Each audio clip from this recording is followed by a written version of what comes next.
Welcome to Digital Currents, brought to you by Morgan Creek Digital. I'm Xavier Segura. Each episode, we spotlight the topics and people changing the tech industry with a focus on AI, blockchain, chips, and big data. Thanks for listening, and please make sure to subscribe if you like what you hear. And remember, stay current.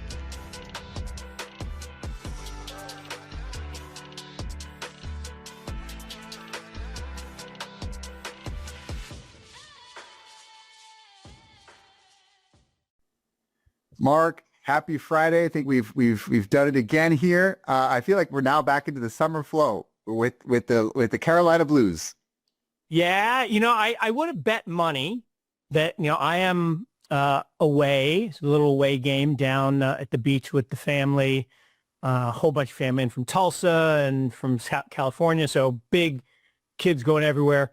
But I'm wearing my Beach Shop and Grill Topsail Beach shirt in the powder blue. I would have not believed that we would match, but we just have the kismet. Now, given that I'm at the beach, I'm not wearing socks, so no sock reveal, but my bathing suit is Bitcoin orange. Oh, so, I rep on the beach, in town, everywhere, but, and look, this is a big, it's actually crypto week. I mean, Congress dubbed it, or the president, somebody dubbed this crypto week, and we got the big event, which we'll talk about.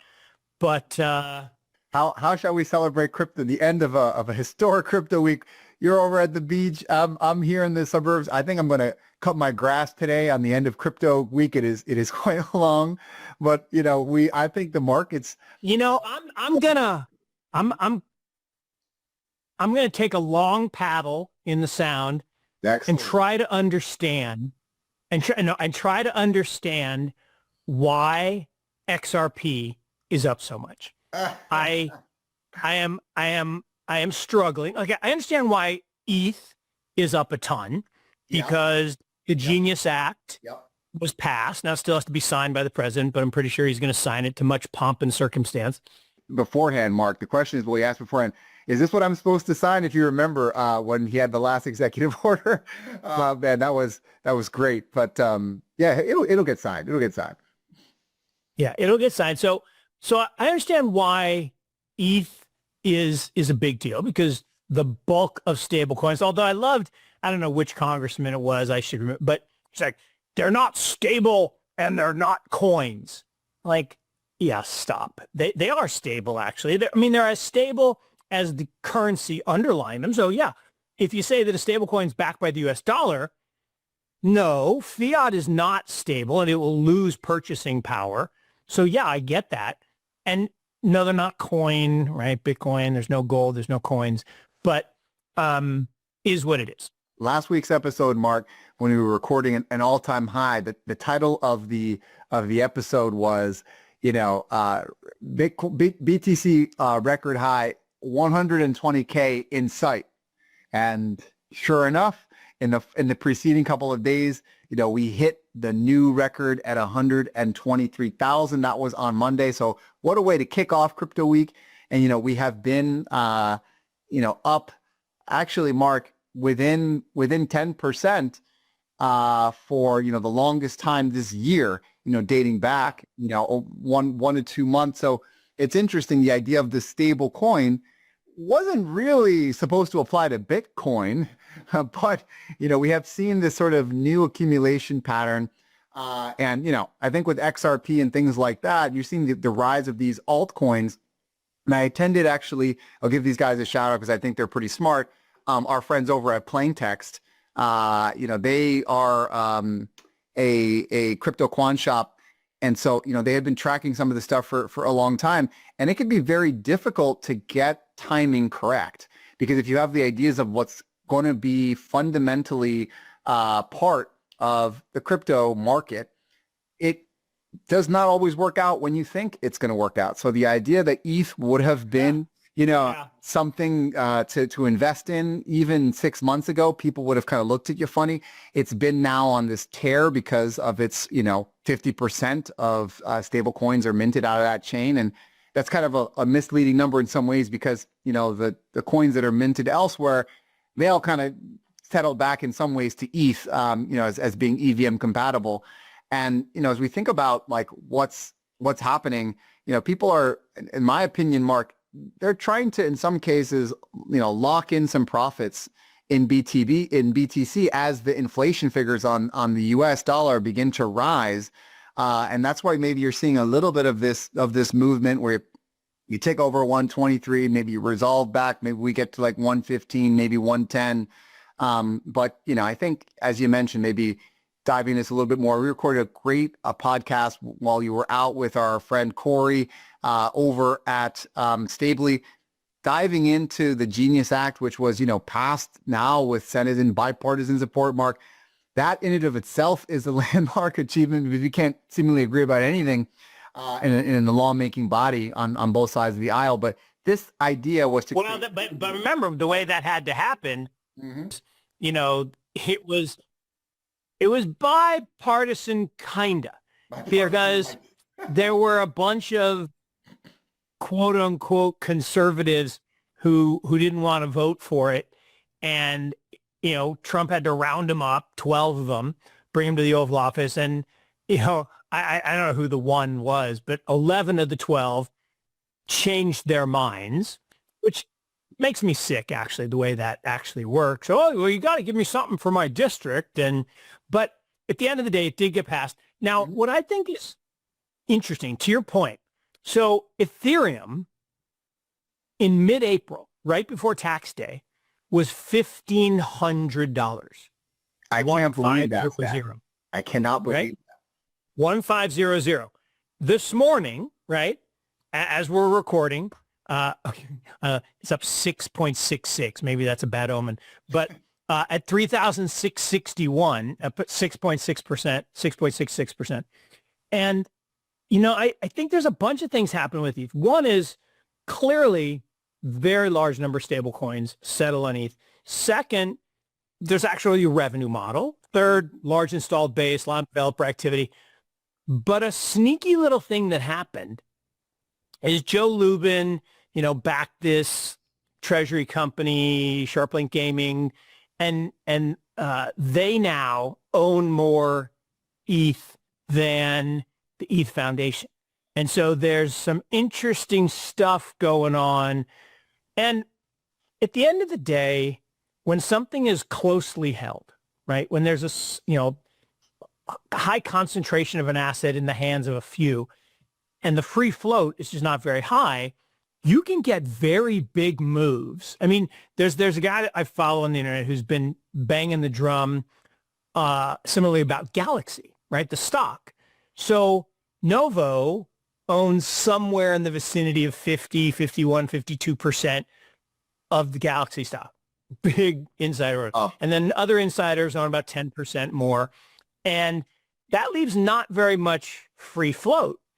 And when they uplisted from Canada to NASDAQ, it kind of was kind of stuck. And then all of a sudden, people are like, oh, they're, a treasury company. They own a lot. They're a mining company. They're building this big mining facility.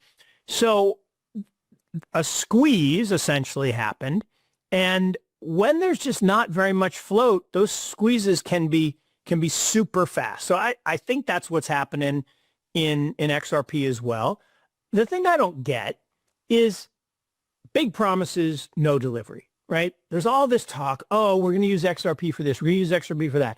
Oh, Brad took a picture at Mar-a-Lago with Trump. Oh, okay. So he realized the error of his ways in supporting Harris, and he came over and he made a contribution to Trump, and Trump did the glad handing. But no one's promised anything. And now that I think the bill included language against CBDC, I think that was one of the hopes, was that the CBDC, central bank digital currency, would run on XRP Ledger. That was the ban, right? Alongside that. Yeah, there was the ban in the... That's just not going to happen. But without a venue to put more activity on the ledger, I don't understand why XRP is going up, other than there's just not much free float. and the army is rabid. And so at the end of the day, in the last year, Bitcoin, this is crazy, is up 83%. In the 12 months since last summer, Bitcoin is up 80%, almost doubled. In the last week, it's kind of flattish because, it made near all-time highs, hit the all-time high Monday, and, we're hanging out at 119. Here's the crazy thing. In the last week, Bitcoin rose $13,000 more than the first 10 years. 10 years to get to, and this is just, figures lie and liars figure, just the law of large numbers. But think about it, 10 years to get to 13,000, and then you had 13,000 in a week. And people who say, oh, well, this thing can't go to 200K. It can't go to 500K. It can't go to 1 million. Well, no, it can, but those percentage changes aren't as spectacular as going from $1 to $10 or $10 to $100. So, but interestingly, ETH in the past, in the past year, it's flat. So last week, it's up a lot because of all the enthusiasm around the Genius Act. It's up 23% in the last week. But in the last year, it's flat. It's telling, interesting. And then XRP, in the past week, 26%. In the past month, 62%. And in the last year, a lot, 475%. So I've been wrong about it, and I still don't understand it because I don't see any usage on it. But we'll see what happens. Yeah, I mean, and then the one we didn't talk about is Solana. It's Solana. And this gives a good. So Solana up 11% in the past week, but also flattish like ETH over the past year. And I think what that says to me is a year ago, people realized these two, Ethereum and Solana, were kind of the base layer of stablecoins, and stablecoins were doing great. And now it's been but then people got nervous that the reserve wasn't happening and the Genius Act wasn't happening. And so they tanked a little bit first part of this year. And now they've recovered all of it. Maybe that's part of it. Maybe it's just there's a lot of work to do to get the functionality of Sol and ETH to the level that it needs to going forward, which is going to be big. I mean, it's going to be big. Yeah, and I think, it's so much great things of what you mentioned there, Mark. I'll just pick on one on XRP because, we love engaging with the XRP army. We mean fans affectionately. And I think what happens is you're seeing in crypto, it's probably not an overreaction to say it's a very tribal asset for those that are the inside. I'll say that we all have our biases of what we think should be good and our condemnation about what we see as being strong that should be weak, right? And I think when we look at something like XRP, it's having its best showing in 6 years, right? And so you kind of question, why is that happening now? Unlike so much of what drives growth for our industry being retail, XRP is being driven by institutional accumulation, which never happens as far as, something being kind of moribund and then all of a sudden it becomes a big winner, right? And now price targets are $5 in short order. So there's definitely room to run here. This kind of dates back in my thinking in some research for the episode, all the way back to some of the early promises made on the campaign trail of sort of repatriating U.S. as this tech hub, having this halo effect for some of the U.S. bred coins. And I think also there is the time bias of just being there a little bit longer than some of the others. Really, the hope is that it will be this sort of, the payment gateway, right? And that's really what the hope is. But to your point, Mark, of like, hey, there have been new cryptos that have delivered better performance, better engagement, and should have corresponding better performance. That's really where the timing issue kind of gets a little bit off. And when we're in conversation with the guys over at Plaintext and other smart firms, this is one of those things where if you look at what's been happening for a long while, there had been this big gap between Bitcoin and everything else. And that created an opportunity for people to back, what were going to be the altcoin victors, because we knew that Bitcoin could not do it all just from a programmatic standpoint, which is why you had layer twos. I don't think that's that controversial of a statement. But the question is, could you have the alts replace a layer two? And that's really where the action is happening. So we are getting to a point now where, especially this week, to your point, Mark, and amazing stats and prep, is the idea that, well, now ETH has gotten some traction, so it's narrowing that gap, and the real pressure there has been inflow from institutional investors. And so if we now kind of get back to this space of the big two, the little eight, to kind of quote the football Big Ten conference, Ohio State and actually that school in Ohio and Michigan, sorry. That school in Ohio. School in Ohio. So we're starting to see this accumulation pattern, because what makes me really excited now, Mark, in this space is it's really a new era. Because when you have institutions come in, you have all of these different instruments and approaches to approximate value. Because if you look at the legacy financial system, well, you have things like treasury strategies and uplistings, and really in a time where the dollar has been at its most vulnerable. And Mark, you are a way better student of history than I am. Since its 1970s, I would say, in terms of where it really is an exogenous threat to its overall global hegemony, well, then the U.S. should be all in on crypto. And, this is why you're seeing some of these patterns. Well, and I think that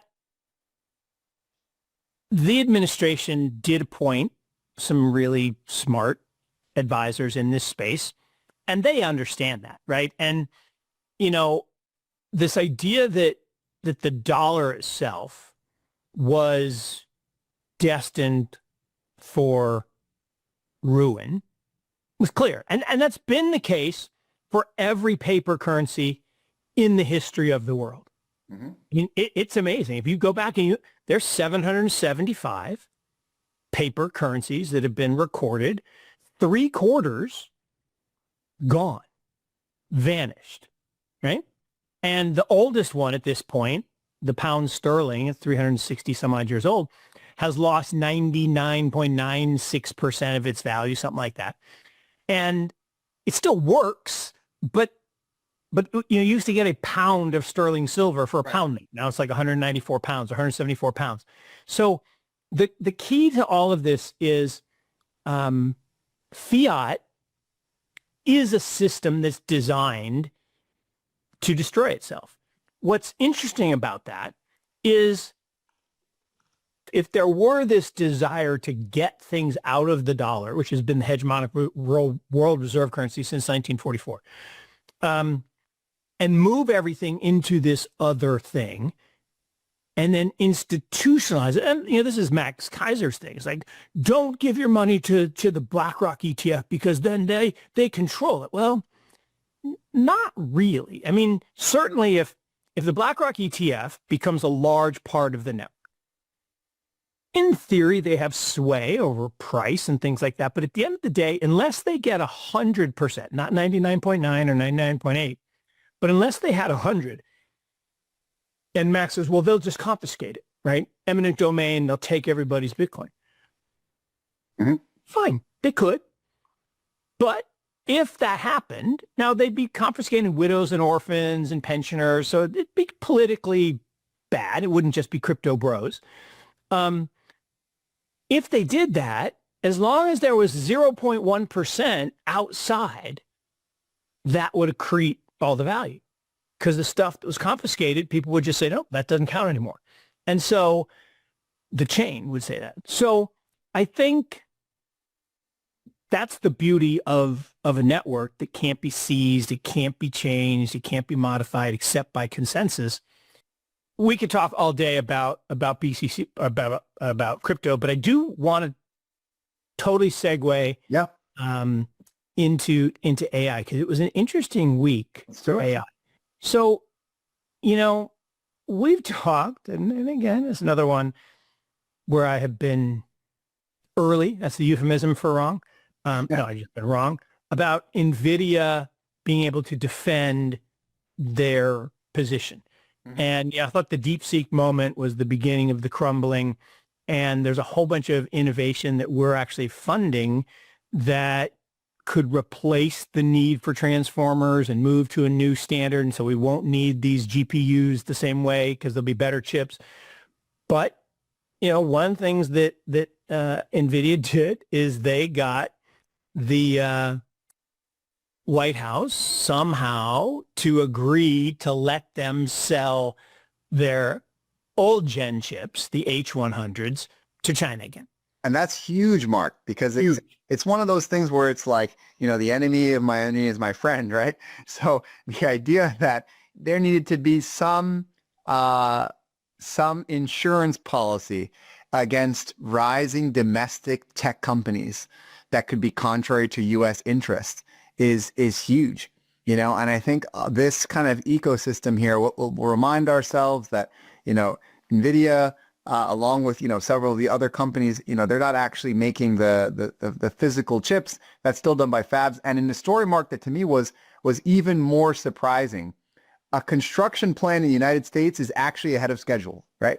And that is TSMC has ramped up production to expand into the U.S., right? And this is tied to that point about NVIDIA sort of soaring and as a growth story, because in the end, it's recognizing that, hey, that's a huge part of their revenue is the Chinese market. But, not all China is the same China. There's a difference between sort of this rising upper middle class. You can kind of describe Chinese economy as like an hourglass economy, which is sort of like, the fast rising, a lot of people at the bottom, kind of a fairly large amount of people kind of, on their way to the top. And then there's really no kind of middle class, so to speak of. And the idea to create, local copies of, Western technologies is the most Chinese idea that you can think of. And so the idea that you have this is going to... No, it's amazing. And in the same week, right, they stalled this big deal that NVIDIA wanted to sell a bunch of chips to the UAE. Right. But the UAE was backed, in the UAE, it was backed by G42, which supposedly is got CCP relations. So they said, oh, we can't do that. So they'll let them sell directly to China, but you can't sell to a company that might make money.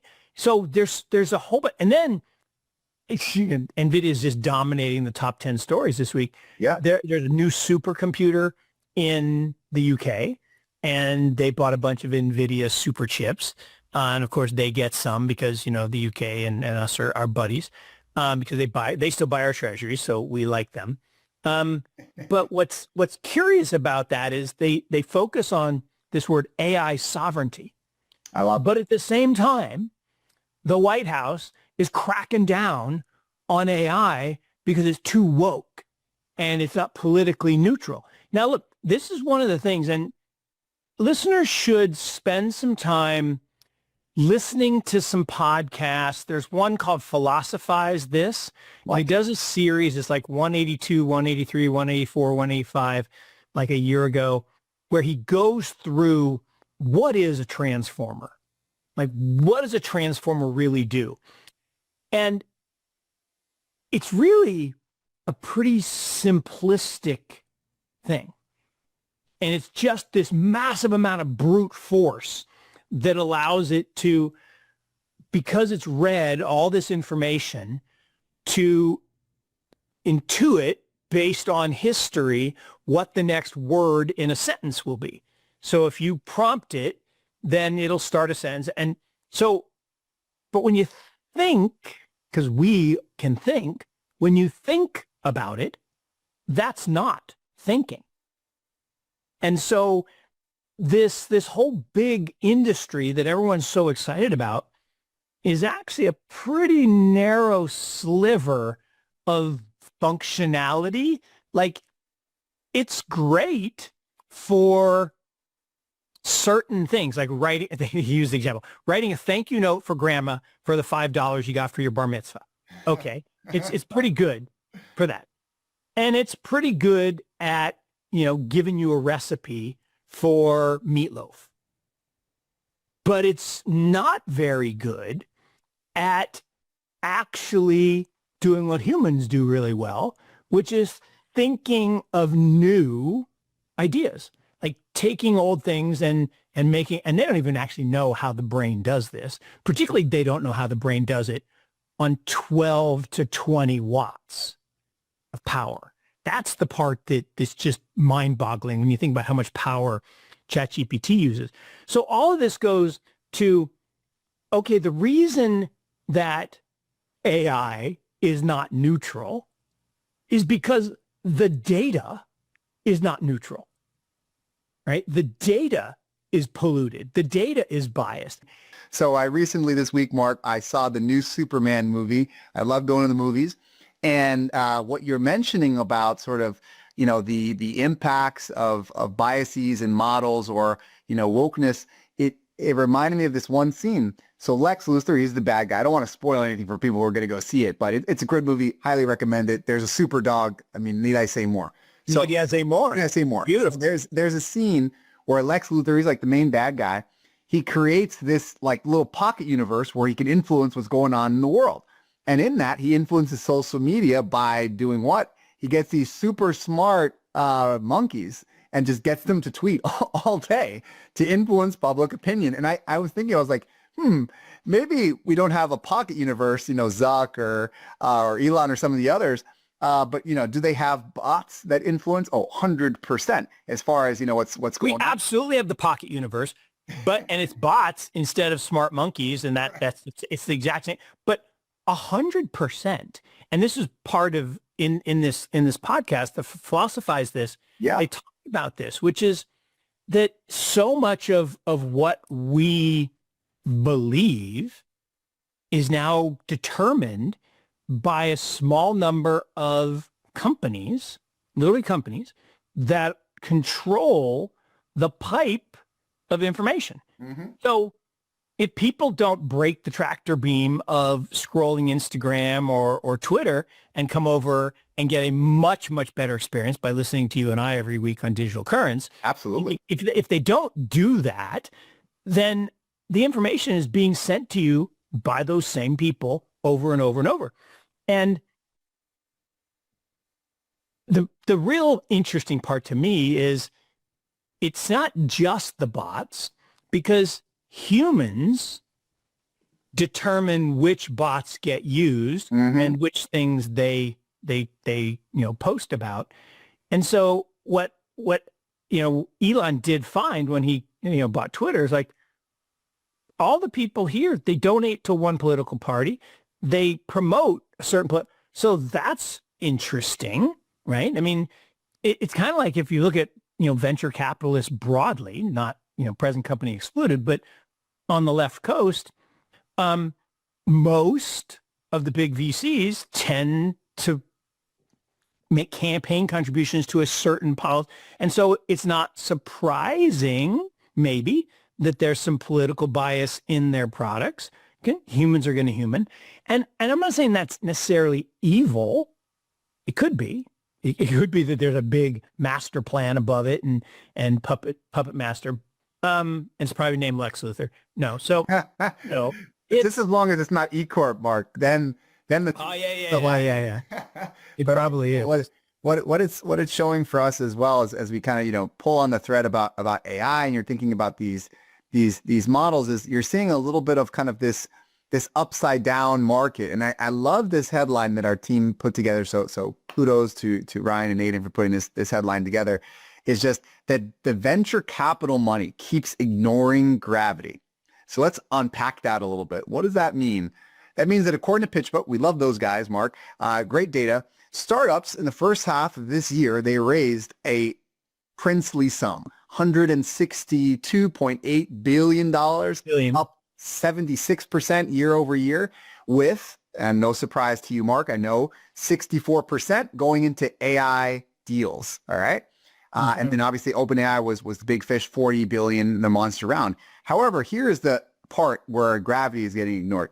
The fundraising for VCs themselves, folks like you and I, other firms, it has fallen 34%.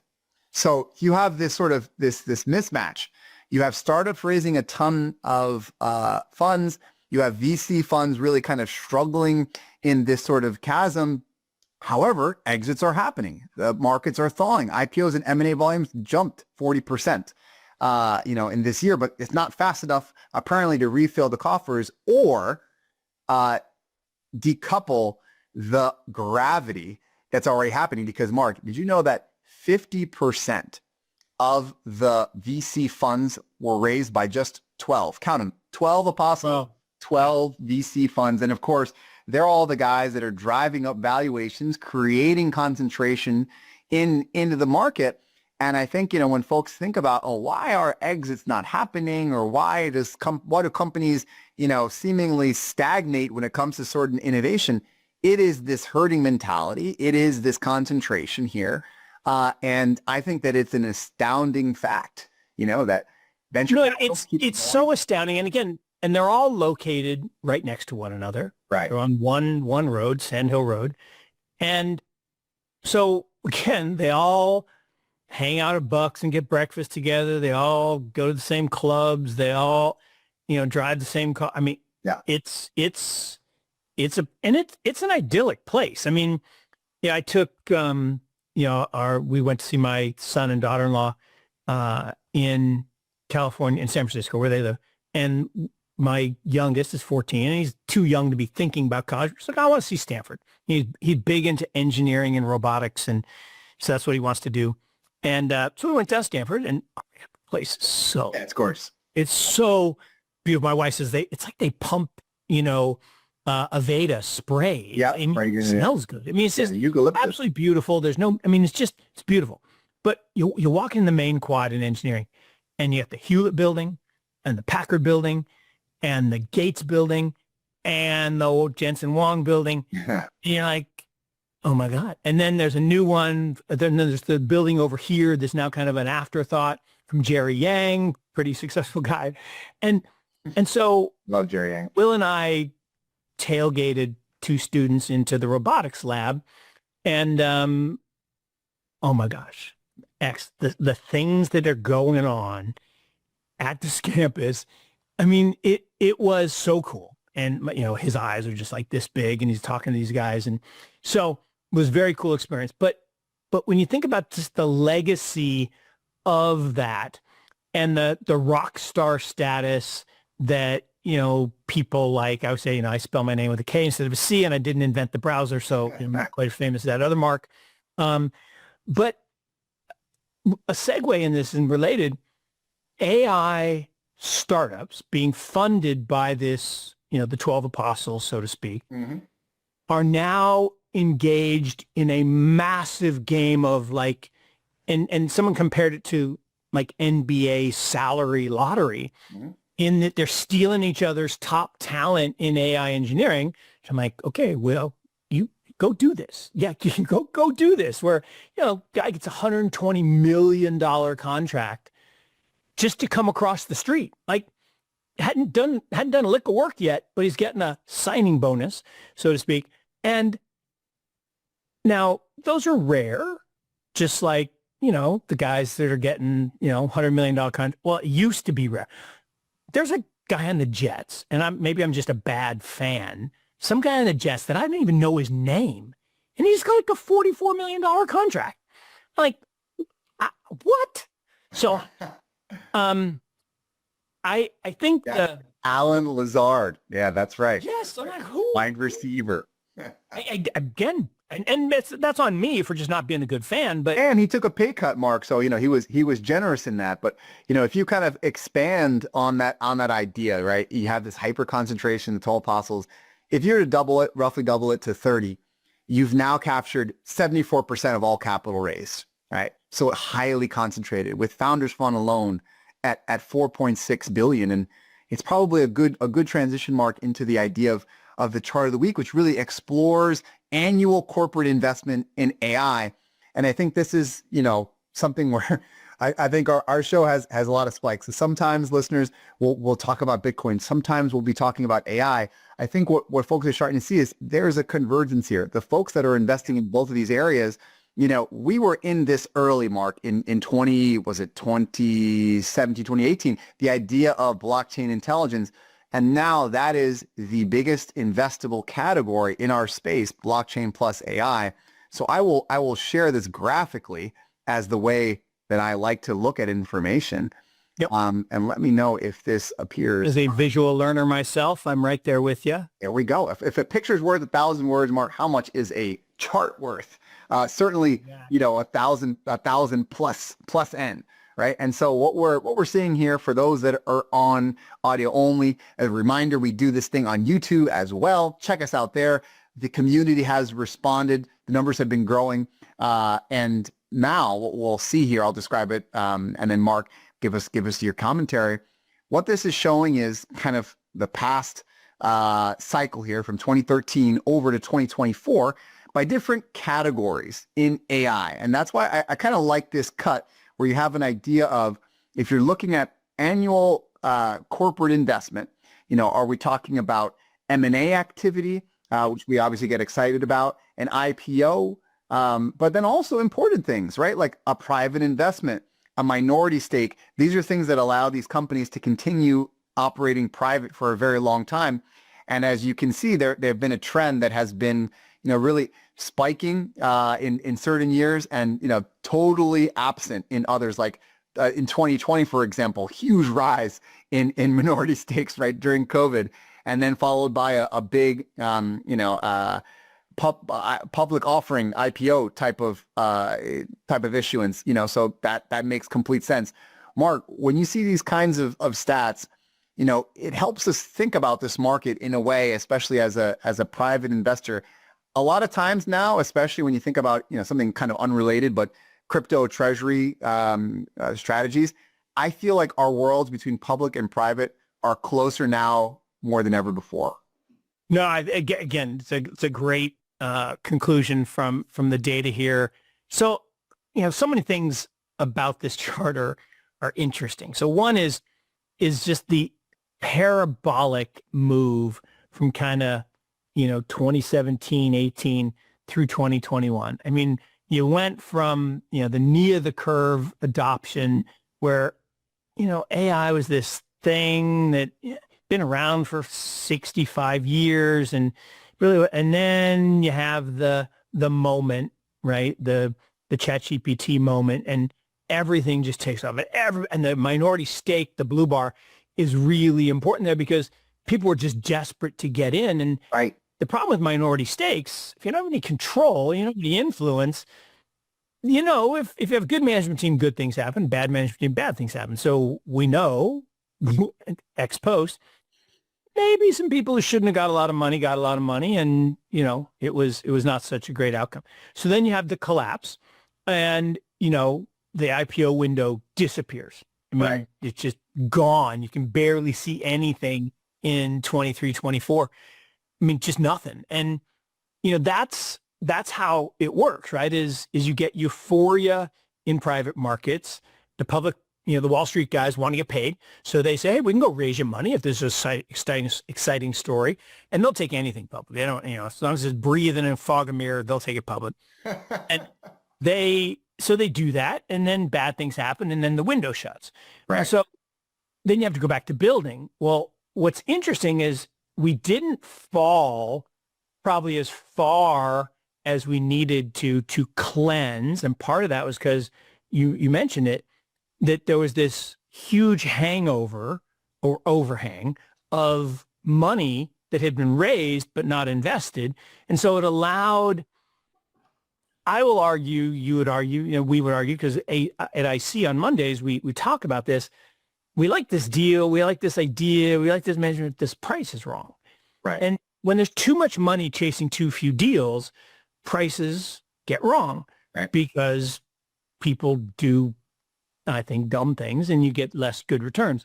So I do like the fact that, M&A activity is down, right? It's not as crazy and frothy as it was in 21. And that green bar, the private investment, is back to expanding. And that's where arguably the best opportunities for, venture capitalists. And then the IPO window will start to reopen, and you'll see the green shrink down, and it's like air in a balloon, right? It will inflate, hopefully not overinflate, but inflate the IPO piece, the red piece or maroon piece, and I guess if we're start talking about Stanford, the cardinal piece. All that. And you see, Mark, that there's kind of like a tale of two cities here, right? There's like 2020 and everything that happened like before or after.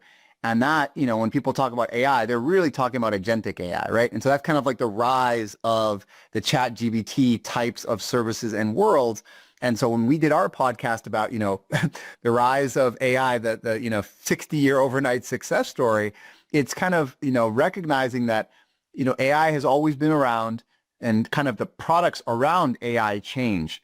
And I think obviously now we're seeing that as far as our conversations every week. We touch on what's going on with NVIDIA because they are, what is it, Mark, the 4th largest asset in the world, something like that, top 5, just by themselves as a company. And so what that means. So I think they're second now. I think it's gold. NVIDIA, Microsoft, Wow, Google, Bitcoin. I think Bitcoin's number 5, just past Amazon. And I'm pretty sure it goes, I think that's how it goes. So NVIDIA is the 2nd largest asset in the world, over $4 trillion. And this is railroads, right? Yeah. Laying the tracks, laying the infrastructure is where you make the first wave of the money. Mm-hmm. Now, is that over, or are they still going to sell a bunch of chips? They're still going to sell a bunch of chips. But this agentic part and now the software piece, because what DeepSeek showed was, all right, we can't get enough chips. Yeah.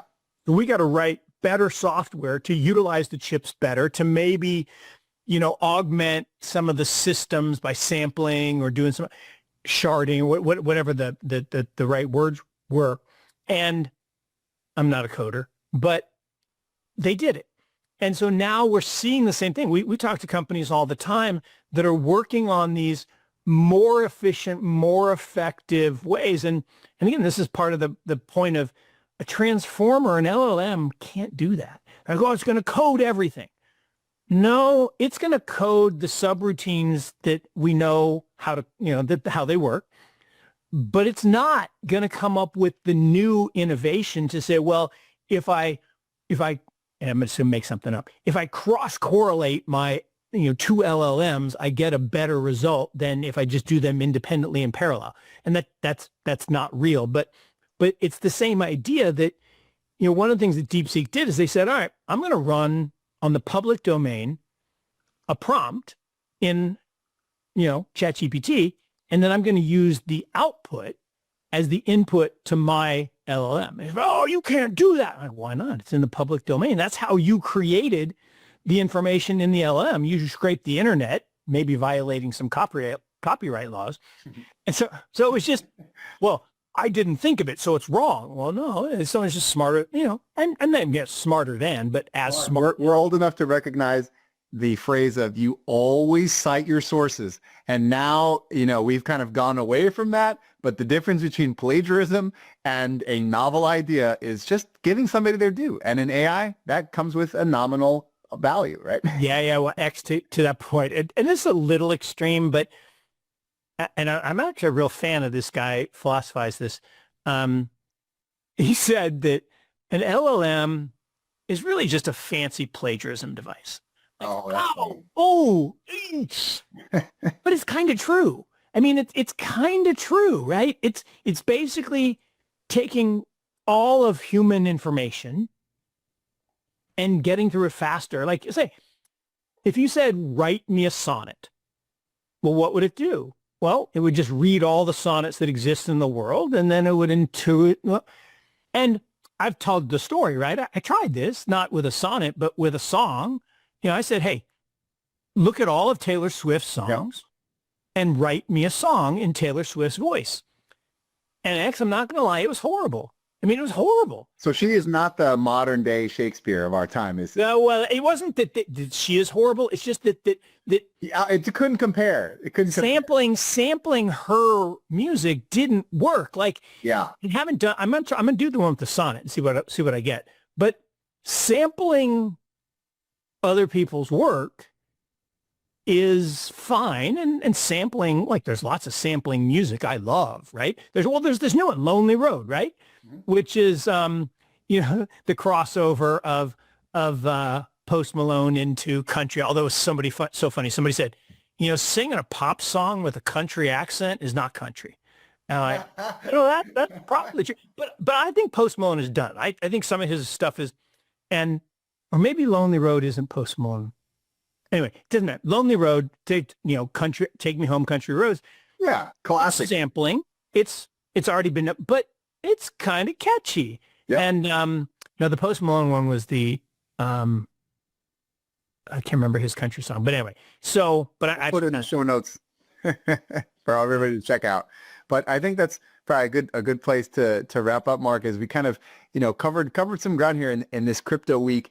So in the crypto week, where there are, I think, no real losers here, right? What's showing is that there are, places for us to continue to grow and expand as we look at what's going on within Web3. The ABCDs continue to be as important now as ever. And that's why, this is the highlight of my week, Mark, to be able to chat with you, to our audience, the platform that we have, because it is what is the most important thing, in my opinion, right now in finance or in tech.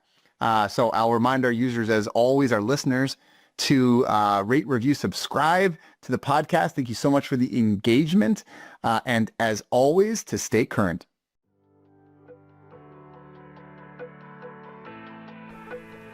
Thank you for joining us this week on Digital Currents. Check out our links to our website and social media in the show's description box. Please make sure to subscribe if you like what you hear. And remember, stay current.